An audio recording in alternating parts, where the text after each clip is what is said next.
It's the other unsolved mystery of the missing Malaysian airline Flight 370. How did two passengers manage to board the plane using passports that had already been reported as stolen?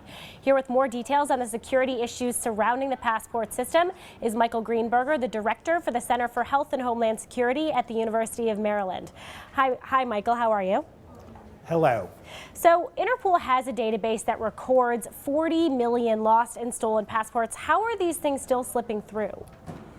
Well, as Interpol itself has now said, with some anger behind their statement, that of the 109 countries that have access to the stolen passport data, only the United Kingdom and the United States reliably check to be sure that passports of people leaving the country are not stolen.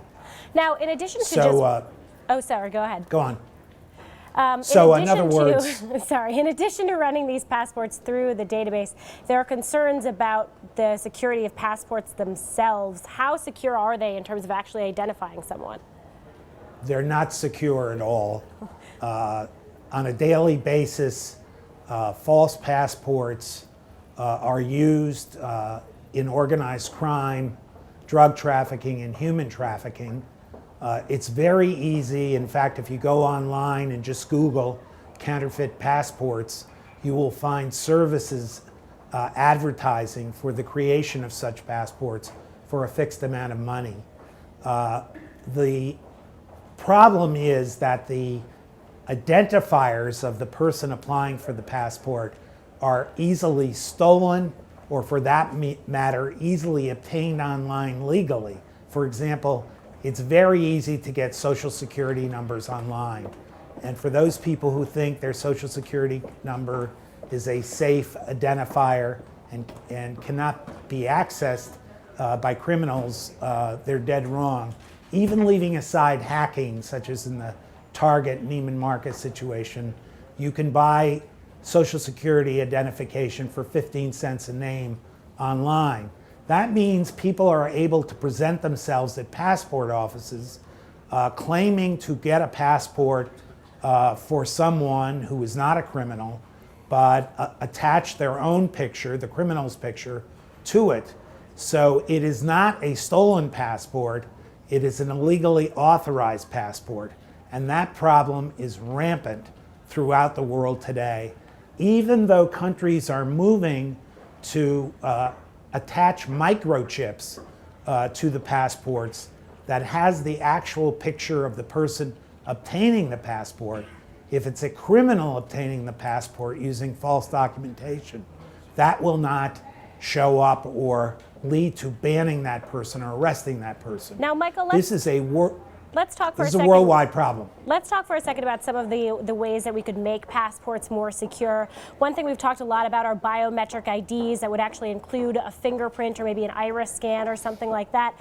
Those are pretty effective, particularly compared to the passports we're using now. Why aren't we using something like that? Well, the United States has moved and will complete its movement to a biometric system, but it doesn't include fingerprints and it doesn't include the use of the iris. But bear this in mind. If I get your social security number, your date of birth, your place of birth, I counterfeit a birth certificate, I can go to the passport office and apply for a passport using that information, but my picture, the criminal's picture, and my fingerprint and my iris will be on the passport. So the biometrics is not foolproof. And in fact, in today's world, where social security numbers, dates of birth, place of birth can actually be purchased legally online, those biometric protections are not foolproof. And we are in a world right now in passport chaos. It is a day-to-day problem in human trafficking and drug trafficking, but because it's drug trafficking and human trafficking don't make the front pages of the papers, it's not something that the public is well aware of. It's ironic that these two passports in the Malaysian situation, which may not have even caused the loss of the plane, have now received this kind of worldwide attention and bringing to the public's knowledge that there is no security in passports. Hopefully this is the silver lining, and hopefully the countries of the world will establish solutions. All right, passport chaos. You heard it here. Michael Greenberger, thanks for joining us. You're welcome.